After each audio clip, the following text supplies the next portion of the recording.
Hello bachcho, let's read the following question. If the distance between the plates of a parallel plate capacitor is halved and the dielectric constant of dielectric is doubled, then its capacity will. Question में बोला है कि अगर जो distance है between the plates of parallel plate capacitor उसको हम half कर दें एंड डाइलेक्ट्रिक कांस्टेंट को डबल कर दें, उस डाइलेक्ट्रिक जो है उसके बिटवीन प्लेट्स के बिटवीन इंसर्टेड है उसका डाइलेक्ट्रिक कांस्टेंट हमने डबल कर दिया, तो कैपेसिटी पे क्या इफेक्ट पड़ेगा? Will it increase by 16 times, increase by 4 times, increase by 2 times और रिमेन द सेम? और क्या रहेगा? सेम रहेगा, कोई भी इफेक्ट उस पर नहीं पड़ेगा. So first of all, we will talk about the key concept used in the question. इस क्वेश्चन में क्या की कॉन्सेप्ट यूज हो रहा है? तो इसके लिए हमें कैपेसिटेंस का रिलेशन मालूम होना चाहिए.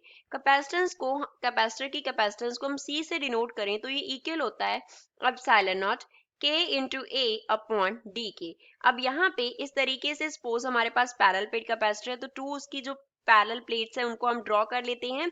ये क्या हो गई? उसकी प्लेट्स हो गई. अब इस प्लेट्स का जो क्रॉस सेक्शनल एरिया है वो A है, प्लेट्स का जो एरिया है वो A है, इनका जो सेपरेशन है वो यहाँ पे D है. A जो है वो क्या डिनोट कर रहा है? एरिया ऑफ प्लेट्स को. D here denotes separation of plates, plates का सेपरेशन कितना है. और इसके बिटवीन अगर हम डाइलेक्ट्रिक स्लैब जो है वो वहां पे क्या कर दें? इंसर्ट कर दें. क्या इंसर्ट कर दें? डाइलेक्ट्रिक स्लैब इसकी प्लेट्स के बिटवीन अगर हम इंसर्ट कर दें तो उसका जो K है वो क्या होता है? डाइलेक्ट्रिक कांस्टेंट होता है. डाइलेक्ट्रिक कांस्टेंट जो है वो K है एंड डाइलेक्ट्रिक स्लैब जो है वो क्या करती है? कैपेसिटेंस को इंक्रीज कर देती है. Epsilon not here denotes permittivity. Epsilon not क्या डिनोट करता है? परमिटिविटी को डिनोट करता है. अब इस क्वेश्चन को सॉल्व करते हैं.